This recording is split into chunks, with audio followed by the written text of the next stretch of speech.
ప్రభుత్వాలను మేము అధికారం ఉన్నప్పుడు చూశాను, బాగు చేసి మళ్ళా అపోజిషన్కి వస్తానే వీళ్ళు నాశనం చేస్తే మళ్లీ నేను అధికారంలోకి వస్తానే దాన్ని బాగు చేయాలంటే ఎన్ని కష్టాలు ఉన్నాయో నేను చూశాను.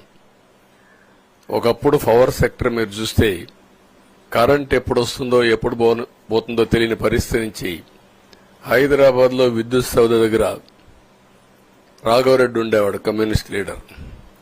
నల్గొండ నుంచి రైతులు తీసుకొచ్చి సమ్మర్ వస్తే అసెంబ్లీ ఏప్రిల్లో ఉంటే గొడవలు సగం టైం మేము కరెంటు కొరత పైనే చర్చించేవాళ్ళం.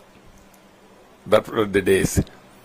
అలాంటిది నేను 1999 నుంచి పవర్ సెక్టర్ రిఫార్మ్స్ తీసుకొచ్చి 2004కి సర్ప్లస్ బాధ్యతతో క్వాలిటీ పవర్ ఇవ్వడం మొదలుపెట్టాం.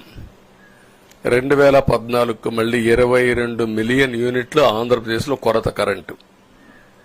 వ్యవస్థలన్నీ నిర్వీర్యం అయిపోయినాయి.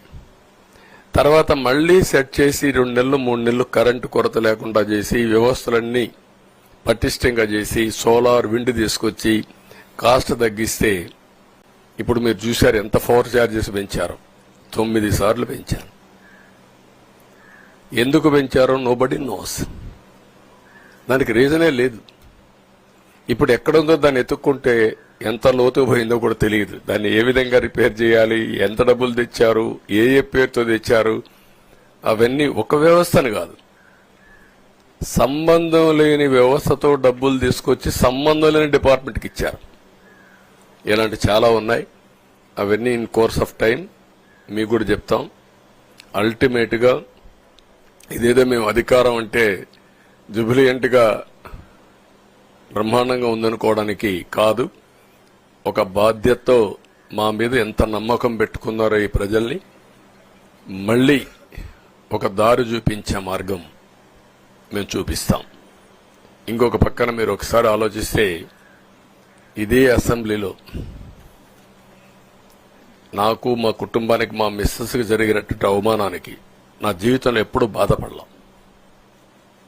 నా మీద బాంబులతో దాడి చేసినప్పుడు కూడా వీరోచితంగా ఎదుర్కొన్నా. 2003 సెప్టెంబర్, అక్టోబర్ నాకు ఇప్పటికి కూడా జ్ఞాపకం. ఆ రోజు నా మీద బాంబులు చేసినప్పుడు చాలా ఒక పానిక్ రియాక్షన్ లో కూడా నేను భయపడలేదు. అలాంటి వ్యక్తిని మీరు చూస్తే అది ఆ సంఘటన చూసిన తర్వాత ఇలాంటి కౌరవ సభలో ఉండడం కరెక్ట్ కాదని అసెంబ్లీలో చెప్పి దానికి కూడా మైక్ ఇవ్వకపోతే చెప్పేసి బయట వచ్చి ప్రెస్ కాన్ఫరెన్స్ చెప్పి అనౌన్స్ చేశాను. మళ్లీ క్షేత్రస్థాయిలో గెలిచి అసెంబ్లీని గౌరవ సభ చేసి అసెంబ్లీకి ఎంటర్ అవుతానని చెప్పాను.